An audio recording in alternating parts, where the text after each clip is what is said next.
effects in that, worthy of the 50s black and white big bug radiation movies at their best. I mean, if you want to, to cross a couple of subject here, to cross a couple of Rhode Island Free Radio programs, take some of that herb that's endorsed by some of our brother broadcasters, on our network, smoke it up, and then watch the original 1 Million BC.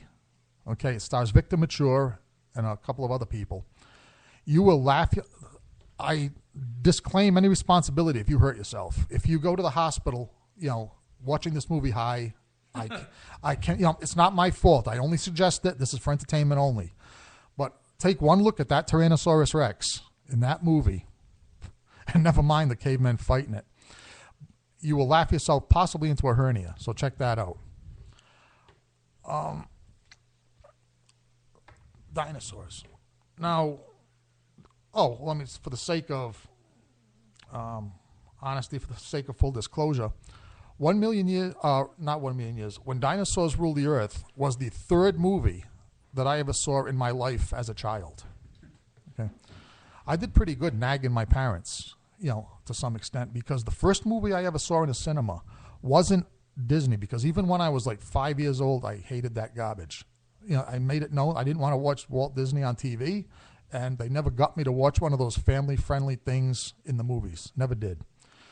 The first movie I ever got taken to see was Journey to the Beginning of Time, which was a dinosaur movie.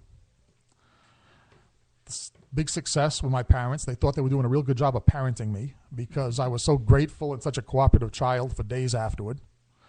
Then they made the mistake of taking me to see a nature documentary. I remember that to this day, how I squirmed in that seat, wishing I was anyplace else or dead, rather than watching a bunch of cougars run around in the woods up in Canada. Then, after the fuss I made about that, and I think I became a brat until When Dinosaurs Ruled the Earth. And when you're a kid, you enjoy it a lot more than, you don't notice those little things, that you notice as an adult, unfortunately. Everything's real, right, Chuckles? Yeah. I mean, I don't know where it is. Where is it when, I remember even when we watched the Japanese giant monster movies and things like that, I mean, my brother and I would sit there wondering, why on earth Destroy All Monsters got an E rating, D minus, or critical rating of excruciating, change the channel, in the legendary Providence Journal movie reviews. We couldn't understand it. We thought, and then where is it? And this isn't just a rhetorical question, because I was actually thinking about this. Where is it in your mental development? And I try to stay relatively mentally immature, but it still happened. Where is it when you what age do you start to notice the zipper going down the back of the monster suit? Yeah, I've Tony Jones just yelled 40. See, he's doing a better job than me at his mental immaturity. I ignore that. There's no zipper. That's a real dinosaur. But you said ignore. Yeah. See, ignoring implies that you noticed it and choose to ignore it. Well, I noticed a little Oriental guy bent over with freaking scoliosis by the age of 20, so that part I noticed. But the zipper I ignore. Okay, so in other words, see, now all evil clowns are liars, just like the father of lies. So I'm not going to hold this against you. But no, I was actually curious, and maybe some of our listeners could, pipe. They've sent us hate mail lately. How about? Yeah, if anyone wants to answer this semi-serious question of mine, when is it, what age do you start saying to yourself, okay, it doesn't look real anymore? I don't know, but I just came across, you're saying that. Yeah. I just now, this year, recently saw the eye holes in the Ninja Turtles costume. Up until now. Just this year. Just this year. I did not pay attention to that until I was watching, was it the New Mutation, the one that came out in the 90s there. I found where the eye holes were, and it ruined it for me. So now I'm ignoring the fact that those are people inside there. The Ninja Turtles exist. Okay. Right? It's a matter of suspension of disbelief to the maximum. Right, but I have not caught the zipper on Godzilla yet, only because I'm not looking for it. Gotcha. I don't know why I was looking for the eye holes, probably because I was getting bored of this New Mutation, and I saw it. Have you ever watched that, by the way, the Ninja Turtles New Mutation? No, yeah. I haven't. I've heard bad things about it, and I've seen clips of it, and it just doesn't grab my interest. It was doesn't. One of Jim Henson's last projects that he put out there that someone else carried with him, and it was so cheesy to the point where the Dragon Emperor, one of his horns would rotate if it got hit the wrong way. The horn would rotate to the left, or you see it rotate to the right. And with the other horns, they stayed in place. Watch this. If you guys are listening, check that out up on Netflix and click on that. You're going to get a kick out of that. Yeah, the only thing I can come up with is, speaking of noticing the eye holes in a mask, and let's see, I've antagonized Christians tonight already. I might as well antagonize Trekkies, right? The original Star Trek has this and I never forgot. It's an episode called Journey to Babel, and it's all these alien races that gather on the Enterprise for this diplomatic conference, and I forget the names of the aliens. Maybe one of you Trekkies can set me straight on this, but they have faces like pigs, and these are the most. And I know Star Trek operated on a low budget, and they did a lot with it most of the time. These are the worst alien masks I've ever seen in my life, and I include the Roger Corman quickies and everything. Does this include the Chuckles and Laugh show? Because have you seen those alien masks? Actually, yes. The alien that was on the Chuckles and Laugh, yes. Seriously, yes. Wow. I mean, I forget what these aliens were, but I know Sarek, Spock's. Here's a little disclosure of my own geekdom. I remembered in the episode that Mr. Spock's father, Sarek, was accused of killing one of them. And I can't remember the name of the alien race, but yes, they were pig masks, and the eye holes. You could actually see the eye holes. Then you had to look in the eye holes to see the thing's eyes. I mean, it was hilarious.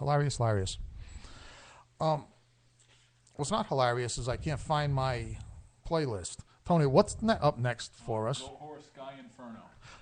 Goat Horror. I could have said Goat Horror was coming up, even without you saying you can't find your playlist. It's that obvious, isn't it? Yeah. My love for this band is that obvious, isn't it? Yeah. Okay. Well, that's a zing I'll accept. Undying love for the band Goat Horror. Okay, and that is Sky Inferno coming up next on the Haunted Cabaret, Rhode Island Free Radio.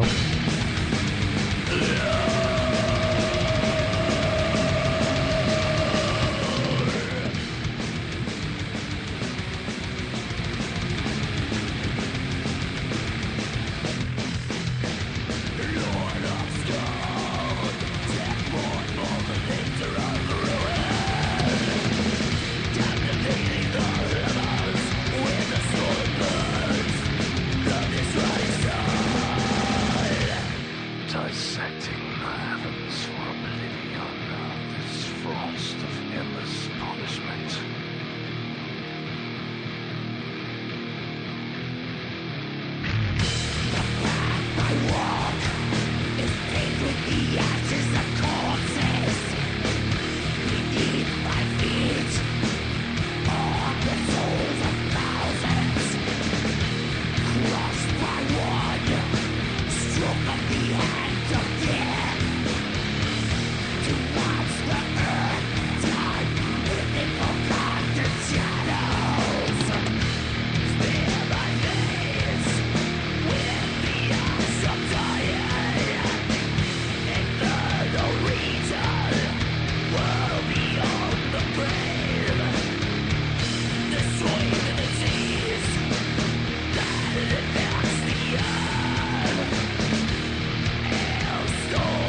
was Goat Horse, Sky Inferno, off my favorite Goat Horse CD, Funeral Dirge for the Rotting Sun. And yes, it is a good guess if I can't remember what's up next, or as a listener, you're not sure, you're waiting to see what's up next. Yes, if you want to place odds, it's a better bet than Las Vegas.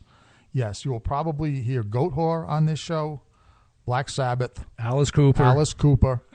Yeah, as a matter of fact, one of my nephew was criticizing that. He said, we have a lot of listeners to this show. We have a big audience. I'm proud to say, thanks to the efforts of everybody here. And he criticized the fact that I play the same bands over and over. And he said, well, why don't you, you have a good, stage here, so to speak, to introduce people to new bands, play, in other words, play a wide range of metal, like, all these categories, all these different bands. And my answer to that was simple. This is my show. I mean, if I want to listen to everything, if I want, that's not its purpose. I mean, the purpose of this show is to listen to what I enjoy listening to. And with the vague belief that people who enjoy our show, probably like the same bands, at least some of them. So the only ones that are up for, question on that one is, I know that there's a big, even among metal fans, I know that there's a big controversy about what they call growl vocals, which I choose to call demon vocals, as example. Goat Whore, like, touches on that, but especially like death metal bands like Whitechapel and Cattle Decapitation, bands like that,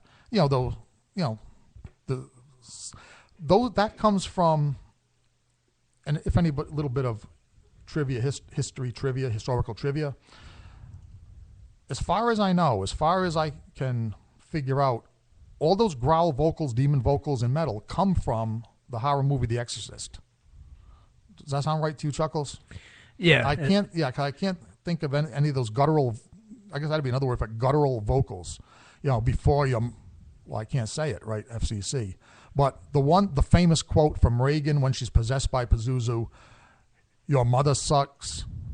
Yep. And, that famous quote, I think in that tone of voice, I think that's probably where those metal vocals came from. I can't think of anything earlier than that or any other inspirations than that.